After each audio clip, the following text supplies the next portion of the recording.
I don't know why it always seems like something goes wrong with my vehicles. Maybe that's because I always buy old vehicles. Over the last years, I'd say I've gained quite a few skills, thankfully, to YouTube. So, thought I would just add to YouTube with my experience working on my old car, my 25 year, oh no, not 25, working on my 25 year,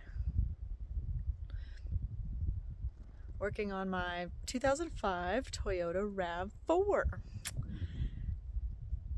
I did an oil change on it. Actually wasn't able to get the filter off, so left that on, sadly. I don't like doing that.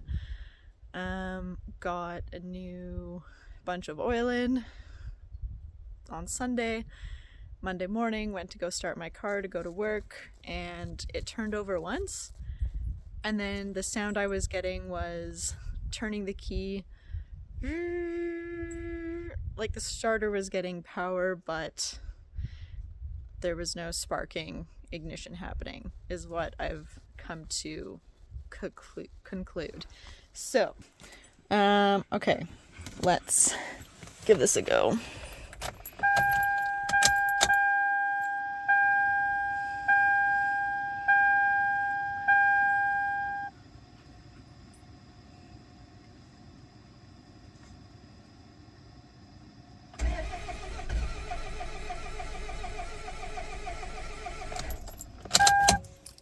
Yeah, so I think the starter's getting power. It almost turned over, but it's not actually firing. So, I was doing some work on it yesterday to try and diagnose the issues. So, yeah, the air filter's not actually properly hooked up. I did unplug a spark plug yesterday and noticed that there was oil in the spark plug area. So, that could either be something simple or it could be really bad. We're gonna see. I find when I end up working on things, I am opening a can of worms, but I'm really hoping that's not what it is and that I can get this sorted. Okay, time to check out what I need to remove before getting this head gasket off. It looks like a lot of the oil is leaking from this front area.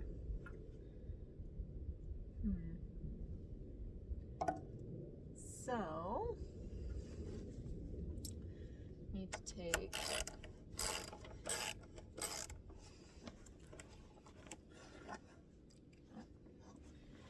If you want a quick breakdown of how to change a valve cover gasket, then this is not the video for you.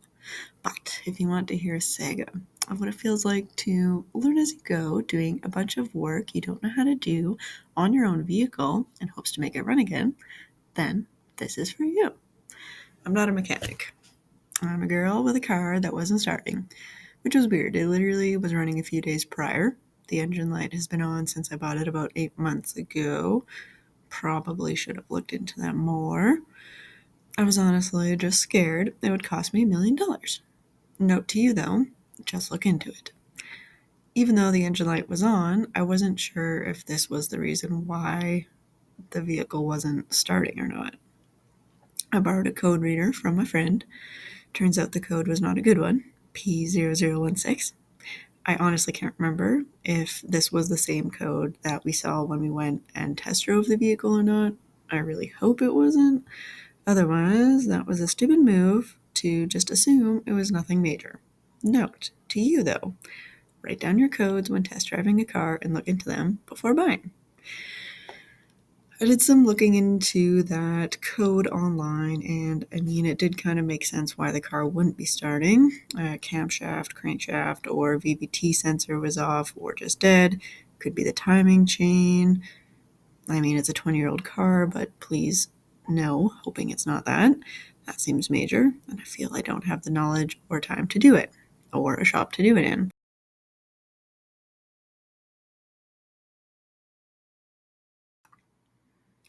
I thought I should investigate all of this before making any rash decisions, and probably while I was in here doing all the work, I should replace my valve cover gasket because I think that is what was definitely leaking oil and causing all this buildup around the engine and in the engine bay. Okay, don't mind this mess. It is chaotic. I didn't take this off fully. So, engine here, right behind this here, which hooks up to this, that is the VVT. So some engines I've seen, they're up here by the ignition coils, but no, this one's just behind. I had to take off this power steering so I could try and move some things around a bit more. Anyways, camshaft is on the total opposite side, and if I would have looked just a little bit closer, like taking things off to begin with, I would have found it. It is this right there. So I've already taken the screw out and wiggled it around quite a bit.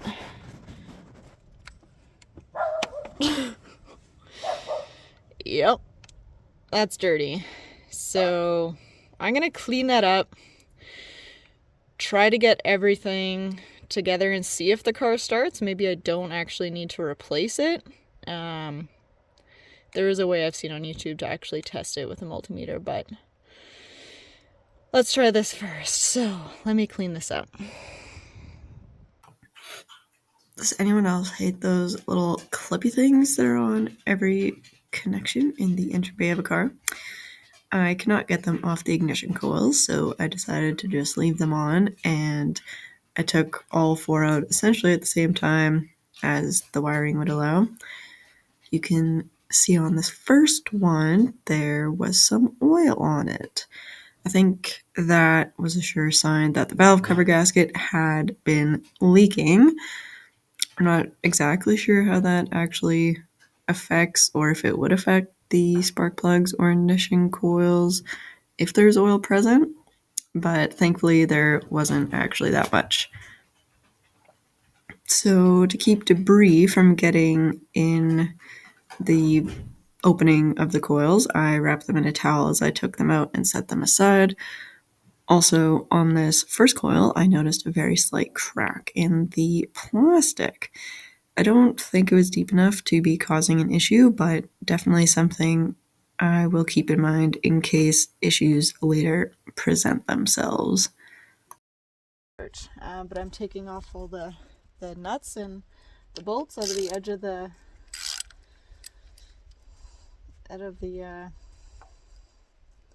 valve cover. So it's exciting. I unclipped a couple hoses. Now it just looks like there's 6 or 8 of these things to undo. Middle.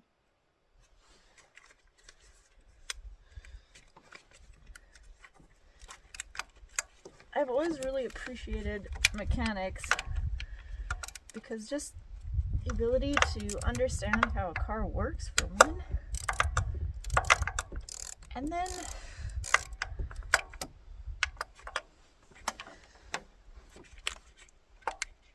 also know how different vehicles work. It's pretty cool.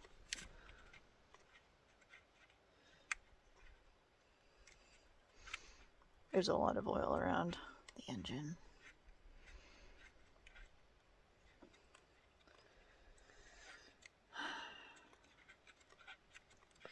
Anyways, this is fun. Hi, Sadie. Dogs are coming by.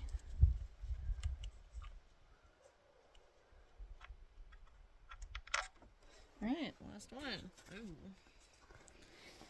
Lots of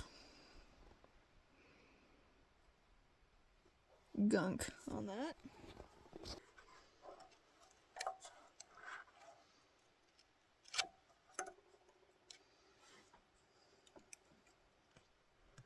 Oh my god. I lifted it.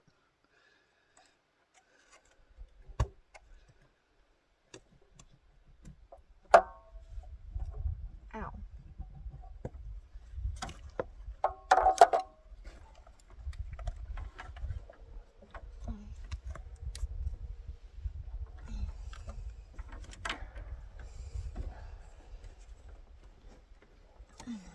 Oh, one more. Ooh.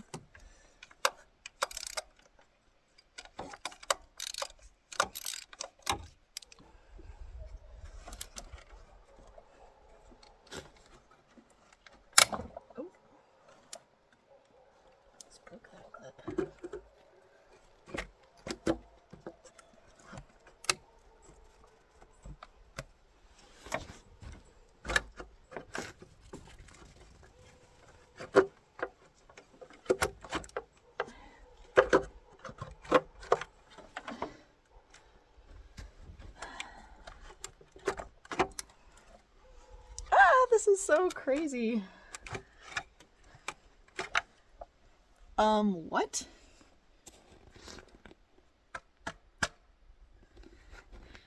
I think it's an old car. Wow. That's crazy. That's so crazy. I think I figured it out. So, I can see the valve gasket. It's this black thing. Look! It's so hard. And the whole two pieces are missing right there. It's so cracked and old. Oh my gosh. Oh.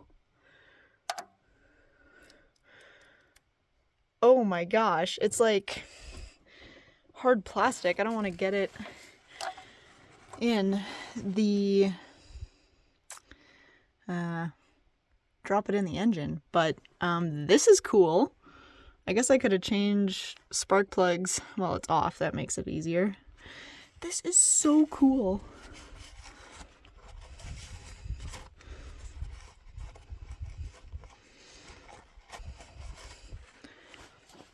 Okay.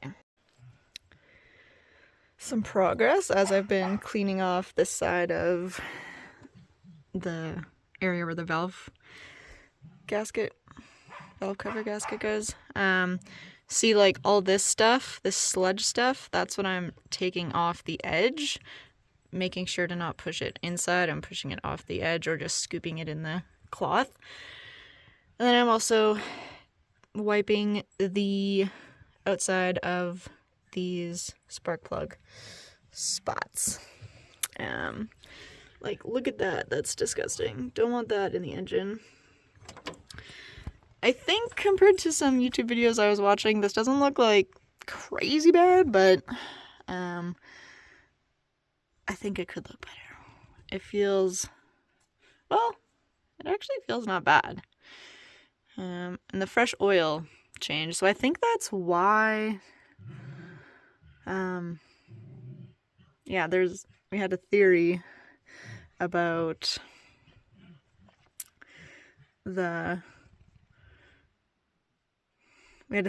why it wasn't firing, and maybe because the fresh oil being a little bit less viscous was seeping through the gaskets and getting into places it wasn't supposed to go into. So yeah, here, I haven't taken these ones off yet. They're like so hard.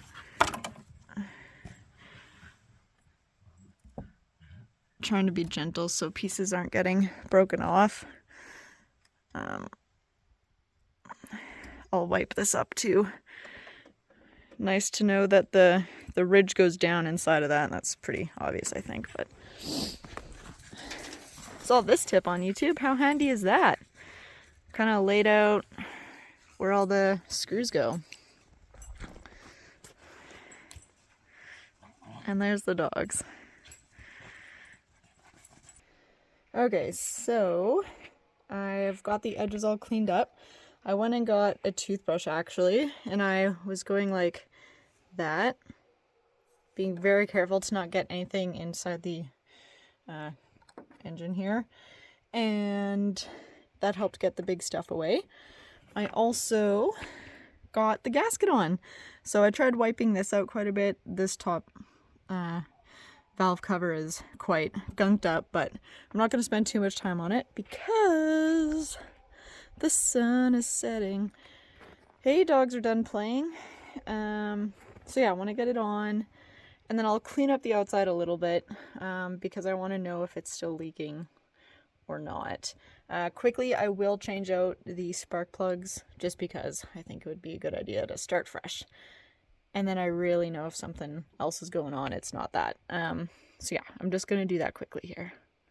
I'm literally going to hot glue gun this here so it stays until I get a freaking socket on it. Yeah, so while everything was off and out of the way, I decided to take the variable valve timing solenoid out, and this is what it looks like. I didn't actually test it to see if something was wrong, which I probably should have, but anyways, it was kind of cool to see it. It was such a bugger to get back in though. I had to, hot glue gun the little bolt on so the bolt would stay while I put the socket on. So yeah, this is where the crankshaft sensor is located on this vehicle. So I took the passenger wheel off, took this cover off, and it is right there. Easy peasy. A bolt on the bottom there, and then you just kind of pry it out, and it works. So it was dirty just like the camshaft sensor. So yeah, this one's super easy to find, like literally right there.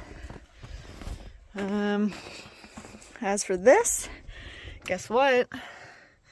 The glue gun trick worked, and I was able to put the long piece of a ratchet on and tighten it in by hand and then get the ratchet.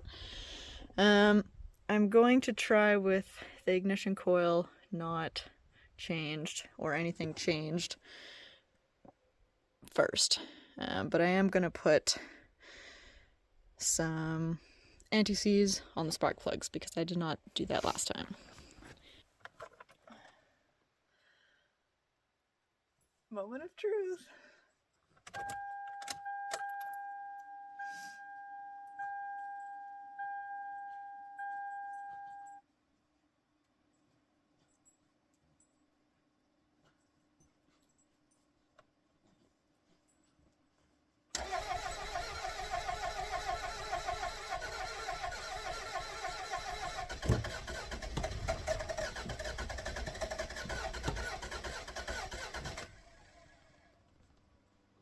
No. Fuck, man.